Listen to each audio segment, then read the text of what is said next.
Hi, in today's video I'm gonna show you how you can easily replace the valves that are peeling on your kite.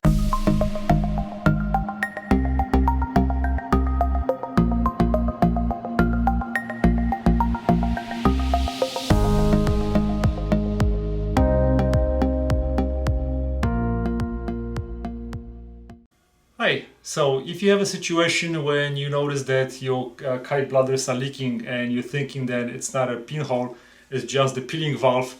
So there is a very simple way to replace those. For this particular kite I have a cabrinha switchblade and I'm gonna be replacing this valve. So I'm gonna show you step by step how to do it. So to do it, of course, you need the valves, and those valves that I'm gonna be replacing, they come in two parts. This is one part that goes on the bladder, and then this is EVA protection that goes on top. Of course, you're gonna need a couple of lines just to pull the bladder out of the strut. This is the bladder I'm gonna be working on. And you need some alcohol to clean the surface area. Depending on your kite, your connection system might be a little bit different. On cabrinha kites, we have this rubber cover of the valve, and then we have a little pin. So all you have to do is just pull that cover through the pin. And now our valve entrance is exposed. Now to disconnect it, you can cut this zip tie, and sometimes you can just go and slide it off. Just gonna slide that off. Okay, so now our valve is disconnected. Now we have a retaining clamp that goes around the valve like this. So all we need to do is just push it on this side, open it, and slide it out. Make sure you don't lose it. So in the next step we're going to remove the bladder. So we're going to need a piece of line, and I'm going to open the wingtip of this kite. Now our end is open and I can see the end of the bladder. Before you can pull the bladder, we need to make sure that we can feed the bladder back after we're done fixing it. So what I'm going to do is I'm going to make a loop through this line, and I'm going to attach it to this valve. My valve is attached to the line. Now all I have to do is just push it right through the hole inside of the strut. Now as you can see, my valve is secured by the line. I can push it in and I'm not gonna lose it. And now what I'm going to do is pull the strut at the end, and that line is going to hold the end of the valve. So now also, to make my life easier, I'm going to flip this inside out. So later I'm going to have a nice and flat surface area to work with. Now to start working on fixing that, I put it on the flat surface. I stretch the ends of the bladder, and I have a clamp with the rubber ends, so I know it's not going to damage the bladder. Okay, now we have a flat surface to work with. Now I can peel off the valve. It's actually peeling off pretty easily. If your valve is not peeling off easily, you may want to put entire valve in a hot water, not a boiling water, so you don't destroy the bladder, but in a hot water, and this should dissolve the glue and the bond between the bladder and the valve, and this will help you with removing your valve easier. So I'm going to take my alcohol swab. I'm gonna clean the area off a little bit wider than original valve. If there are any remaining of the glue, try to remove it too. Now I'm going to peel that off from that base. I'm gonna hold with my finger on one side, and I'm gonna apply it right in the middle, and I'm gonna work from inside to the outside. So now we're gonna do the same thing on the other side. Work from inside towards the outside. Now I'm going to remove the back of the pad. Push this right through this hole. And there's through that pin. And now I'm going to go and push it right in the middle. Once I have that pad touching the bladder, I'm gonna start applying pressure from the middle of this pad towards the outside. Okay. Now I'm going to remove this part and I'm gonna work on that side.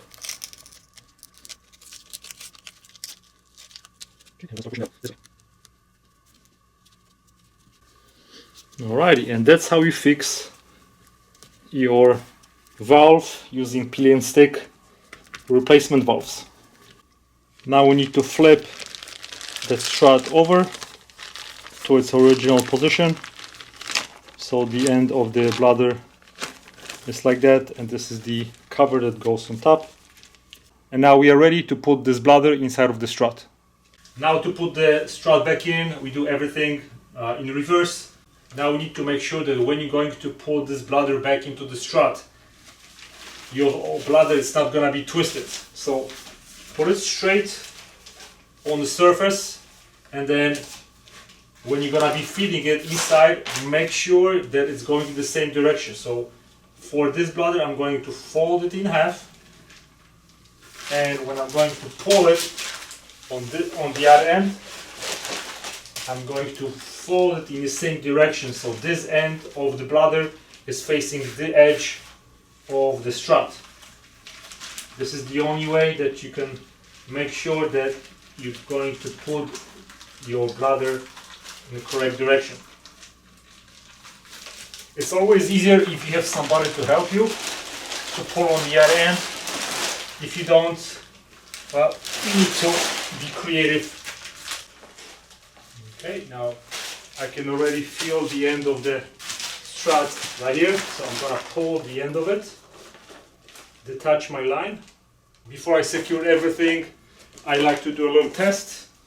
This is very critical because in the past I was rushing and I didn't do this part, and my bladder was twisted. When I gave it too much pressure, the bladder burst. So right now I can see that everything seems to be fine. If your bladder inside is gonna be twisted, you're gonna see that the canopy of the strut is gonna look like this. So don't pump it, release it, and massage the entire bladder to make sure that it's flat. That's the first indication. So right now I see that everything is nice and flat. Now I also want to make sure that entire bladder will fit perfectly at the end of the strut. So I'm gonna give it a little bit more pump. Okay. I see a little wrinkles over here. So I'm gonna go stretch this. Okay. I'm gonna deflate it.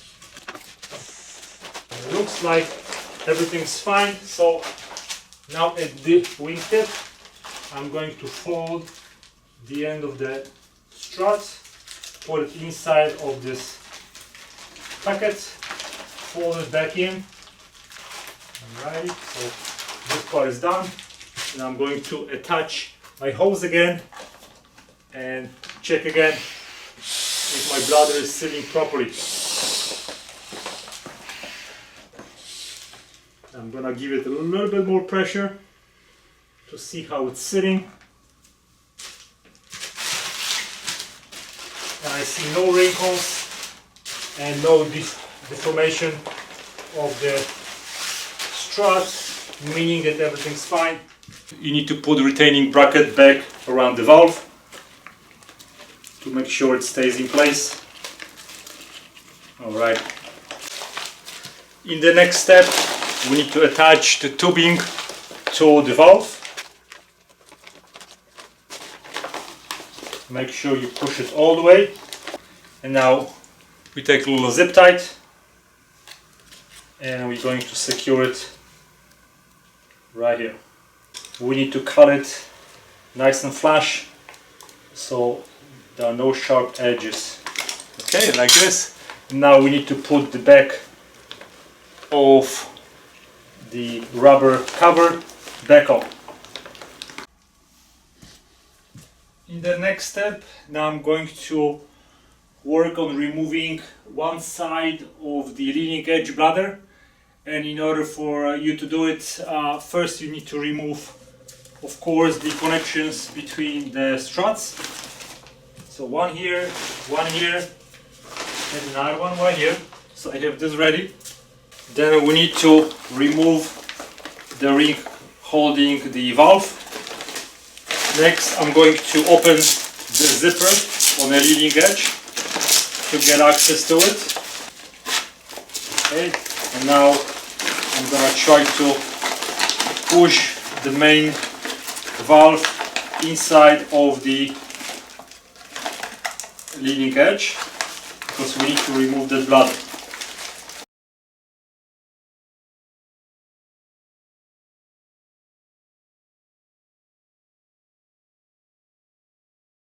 Now those valves located on the leading edge, I'm not going to attach anything to it because I just need to pull entire bladder, so I'm just going to push them in. Now to remove this entire bladder, I'm gonna do the same thing as I was doing on the side struts. I need to open the wingtip to get access to the end of the bladder. So now when my line is attached to the end of the bladder, I'm gonna start pulling it from the middle.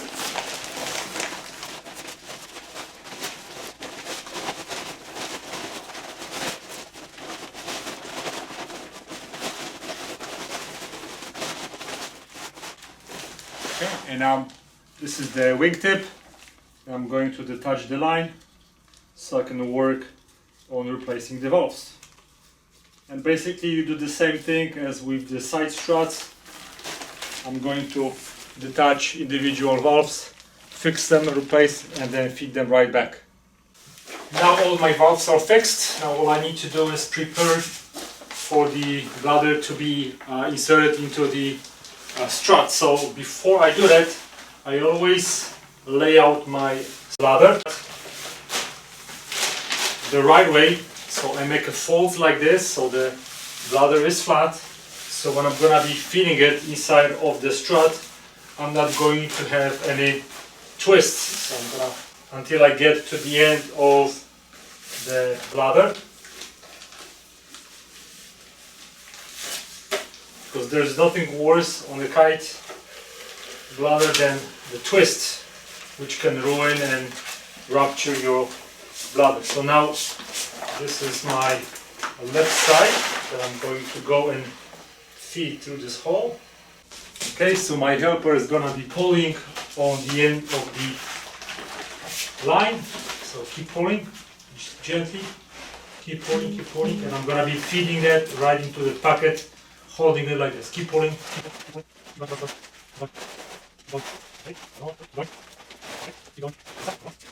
Now all I have to do is just line up the holes. I have to feel where the strut connector is.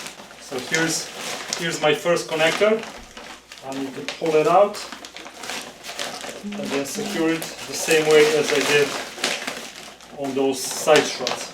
And the last step after you finish everything is just to pump the kite to make sure that everything is fine. Make sure that once you connect your kite and start pumping, do it very slowly. Make sure that you massage the bladders, so just in case you have a little twist, you can always fix it. If you inflate it too much, there's a chance that you may blow the bladder. So the last thing, pump your kite, make sure that everything's fine. So that's basically what it takes to replace your leaking valves on a kite from A to Z. Make sure that you're going to massage those struts during the inflation process, so just in case you have a little twist, you can always fix it. In that case, you will have to remove the bladder again, and make sure that there is no twists so you don't blow the bladder. Thanks for watching, guys. Goodbye.